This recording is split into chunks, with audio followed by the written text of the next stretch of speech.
Aura Fire. It can be the final game for Alterego. It can send Aura back home. Elimination is on the line for game number 4. Into the Land of Dawn we go. Aura Fire with an all-or-nothing draft.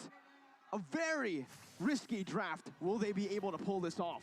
Go big or go home is literally what's happening here for Aura Fire. So we're going to see how it actually unfolds here against Alterego. Very team fight heavy, very good control over those team fights as Aura Fire.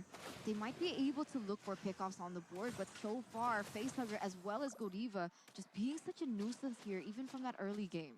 I think the side lane matchups, right, are going to be so critical in ensuring how this game plays out. Because Aura Fire, they can play this very aggressive, high-pressure style only if they have lanes that are winning to try and get pressure. If they don't get advantages there, if their laners fall behind due to ganks or roams, Alterego can very easily turn this around. And also note that none of the members from Aura Fire have Purify at all. So just really free farm for Atlas to take in that Fatal Links as soon as he hits level 4. And to add on to that, it's Fluffy on the Flicker, not the Arrival that we've, we mentioned earlier. So we'll see how this plays out. The reason he was able to find a lot of success was that Arrival in the regular season. Pi, or he uses Petrify right now, is asking me the Tempest Blaze popped in, knock up as well. Pi gonna fall here to the hands of High. Another first blood to the hands of Aura Fire, just like we saw in game 1 and 2. Very well-timed gank from Aura Fire, but now Alterego try and get some exchange here. Fluffy is able to stop the... Ooh, that's the lethal counter being used, but he will eventually fall as High pieces out. It's still a 1-for-1 right now, and you know, with how aggressive the composition is, Alterego, I think, it still comes out on top on that one. As we take a look at the talent prediction by Axe, only Wee on the Indonesian desk going for Aura. Wee alone in the middle as well there, you can see. But Aura Fire now. Thing is, what does he see in this Aura Fire composition? Because with no Purifies, no kind of like pocket synergies that we've seen before, like the Arrival, and obviously just a melee comp Fluffy though, jumping in with a heavy spin as well. Udil going to be able to sprint out of there, but he's going to be pinned down. Udil getting brought back, but it's actually miscalculated. Whoa, Facehugger flickers forward, goes in for Stampede, bringing Udil back, but that's going to be the Cold Ulcer popped in. High jumps in with the Tempest Blaze, looking for kill onto Udil right now. Udil still surviving for a bit, but will fall in the end to the hands of High. Meanwhile, Pi, in the midst of it all, once again, is able to survive. Leo Murphy was taken down as well. It was a 2-for-0 for Aura Fire. I would have thought when they get clumped up like that, it would have been Alterego Esports with a better time. Was the Atlas level 4 yet? I guess not here, but they are going to go for a re-engage, not stopping there. They just respawn and they just keep on going. Aura still leading. They secured a turtle here in the 3rd minute of the game. All things considered, it's still a very even game as we take a look at the emblems. Festival of Blood for Yutong and Takedo, so going for sustain, going for aggressive playmaking, and Demon Slayer for both junglers, but of course Sally Boy will have an edge when it comes down to the securing of mutual objectives. Later on though, I think the range and poke advantage is for Alterego, and now they go for Kabuki, but Hardguard. Hardguard comes in, Kabuki flickers forward there, looking for the damage. Sally Boy gonna be stopped there in his tracks, immobilized, but he's still able to survive for a bit. Facehugger picks up the kill, Nino's 1 HP, High is here to pick up the kill. It's a killing spree over to High as he looks for a double kill. Aura Fire are in this to win it. What counter engage coming in from Aura Fire as that hard guard caused a huge miscalculation for Alterego Esports, and then the error just stacked like dominoes. Now Aura Fire with the space, they're going to be able to get a turret in that top side, a 2,800, almost 3,000 gold lead as they continue to push. And that is the beauty of having the Angela, right? Being able to roam around the map very easily, being able to support whoever needs it, and just being that extra +1 factor causing that immense distraction. Instant replay by the Samsung Galaxy A series here, and look at that. Every time Alterego thinks they can try and get an edge, they try and match the aggression of Aura. The hard guard comes in, the cult altar comes in, and they constantly get baited into these situations. This is looking like deja vu from game number 1. They need to try and chill out and maybe scale into the late game. That is where their composition has the definite advantage. 2,000, no, now 3,000 gold lead for Aura Fire as they are going to try and pressure Pi. I mean, at this stage, Aura Fire, they need to be thinking about this really properly, right? Because if they focus too much on Nino, there is going to be a possibility that Pi might be the one carrying in that mid towards that late game. And we mentioned something about this, about the Hydra situation that Alter Ego Esports has right now. So they've already been able to kind of shut down Nino a little bit, but now they need to focus on the other lanes as well. And looking at this composition again, right, that's another turtle slain for Aura, presented to you by Samsung Galaxy A series. Alter Ego have been taking way too many fights in the early stage with their composition. Remember that sure, their composition works on paper, but not in the early game here with the Beatrix and the Yve having to scale up to those item power spikes. They're gonna have to chill out because as you can see, Nino basically does no damage yet. He was forced to go for the steel leg plates defensively early on.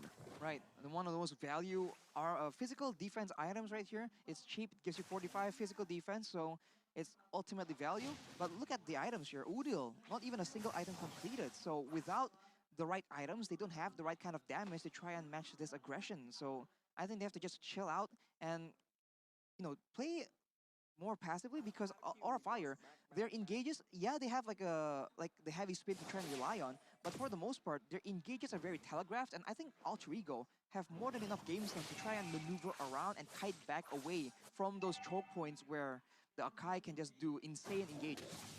It only takes one moment as well for Alter Ego Esports to just deny that gold lead away from Aura Fire. 4,000 right now.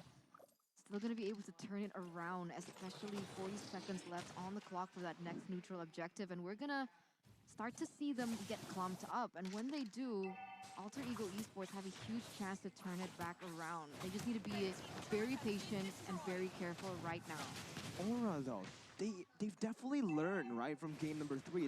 Game number 3, yeah. There's no way they actually don't stay disciplined this game. They are gonna go for these objectives. Fluffy's just zoning and they're not really committing to anything, right? So this is what they were supposed to do in game 3 with the lead that they have. But now, Alter Ego are going to be the ones forced to react to the proactive plays placed down by Aura Fire on the map.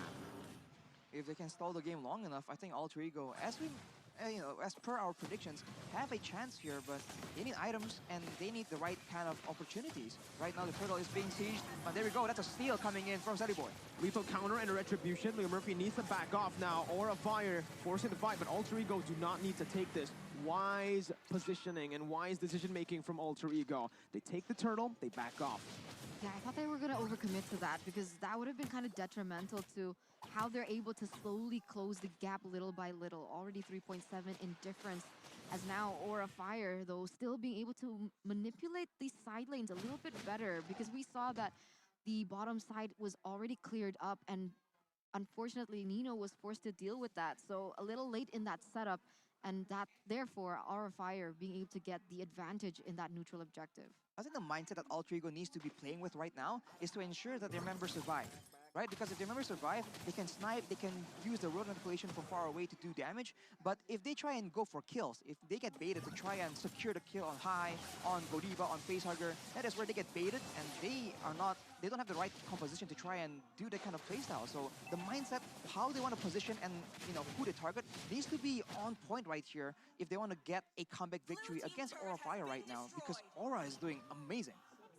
4,000 gold lead built up, right? And again, Aura are just trying to hold on to this lead. They're using the lead very wisely, pushing out the side lanes, not forcing any fights, and again, using this wave manipulation to set up for the next neutral objective that now is going to be spawning in 30 seconds. The Lord, Aura though, they're going to go for the pickoff up top. High with a fierce dive, comes in, gets out with the Black Dragon form, but that's a lot of damage placed onto the XP lane. And that's going to be a turret picked up in the top side. Meanwhile, in the mid lane, Fluffy goes over the heavy spin, pinning Selly Boy down, but will not be able to get a kill.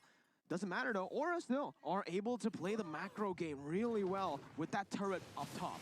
That's the beauty of Angela and the Link, right? Because you don't always have to be together. I mean, at some point, Link can always maneuver to the top side, and then the Angela can roam to the bottom side, try and clear those side lanes, and then if something happens, if a gank ensues, she can always use her Heart Guard to get out. So that's a positive thing that they have, and Aura Fire, they've been utilizing it really well.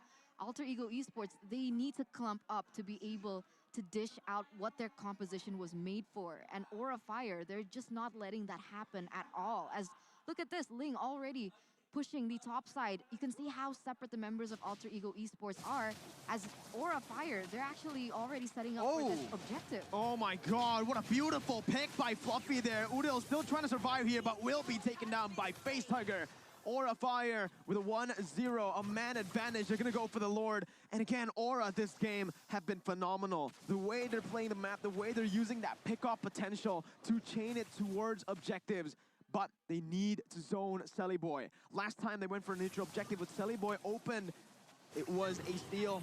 Good secure by Aura. What a very good execution by them. Absolutely clean from the side of Aura Fire.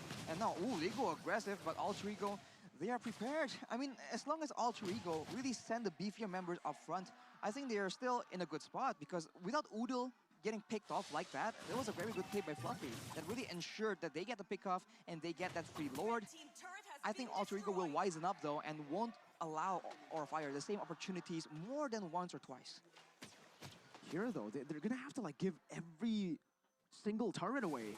Fluffy though goes over to heavy spin, Selly Boy gonna be brought back, but he's still under the turret. Too risky for Aura Fire. And like we mentioned in game 3, what were they lacking? Discipline. This game, they are truly disciplined. They're not forcing, they're not committing into anything that might give Alter Ego that coin flip back to them. They know exactly how Alter Ego Esports need to bring it back. They need to be able to work on the momentum off the back of Leo Murphy, and they're not letting that happen at all. They're splitting the map, disallowing that group up, and Aura Fire, 7,000 gold lead here in the 11th minute. I think right here though, we can see that Aura Fire, the lack of DPS is really showing, but Leo Murphy now gets taken out. An amazing temper the blade play there onto the back line as Pi still able to actually buy some time, but look at that. Pi gonna be taken down. What was that damage from Aura Fire? I mean, 7,000 gold lead now built up. High is definitely, you know, high on the gold income, and he is already max level, so he does a lot of damage. But now this is where it gets difficult for Aura Fire. They have to try and find a way to end the game, despite Alterego having a Yave and a Beatrix, because the longer the game goes, the more the gold difference won't matter. High has reached peak power spikes, and now it's urgent for Aura to try and end this game out. Especially Udil, Pi, and Nino, they're gonna deal way more damage as time progresses. As we're taking a look at the damage dealt, and even now, Udil is #1 in that board. Wow. That's the Yi for you, man. And High. Wow. Very good decision there to actually go for the base turret. We mentioned many times, Arashi, that with the first Lord, if you're able to get just the tier 2s, it's already so value.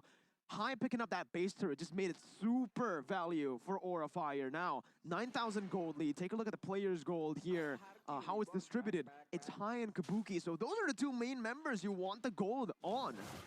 Which is very good for the side of Aura. And they have to try and maintain this objective, but ooh, Magic Sentry being used by Alterego right here. Pretty smart, but can they do anything with that information? Ooh, Nino steals the orange buff though, so a small victory, a small silver lining. And again, Aura Fire will just wait for the Lord and try and use that and use the macro play, because they do have the Ling, they do have the Angela. The macro play is completely in their control. I'm curious to see how Aura Fire they're gonna set up for this, right? Especially now that we're entering that mid-stage of the game, that they have to be way more careful. As Alter Ego Esports, they're starting to gain their power spikes here. Ooh, for Aura, remember, this is their tournament lives on the line currently. Elimination is going to happen if they lose this game, so they are really just in their flow state currently. Lord Slain once again, Aura Fire pushing their gold lead onto 11,000 right now. This is massive. And I really don't see how Alter Ego can turn this around now. Because with all the zoning, all the damage that died from Aura, even a called Alter with the sustainability, are Alter Ego going to be able to withstand this?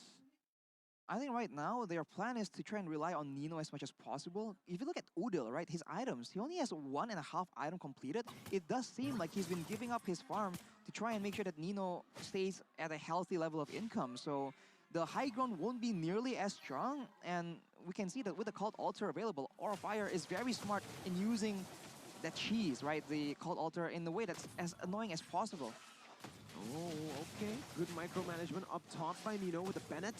good positioning as well. Hein was looking to dive into Nino, but they were all playing just really well. Fluffy, though, with a heavy spin, comes in, actually able to pin Silly Boy down, is in the back line. The Fatal Links connects onto one member. Hein picks up a kill on the Silly Boy. The Furious Passion being popped in. The Lord is going to be taken low, but the base is wide open. Wait a minute. No minions on the board. Nino with the nature still trying to buy some time, but the base taken down by Aura Fire. Will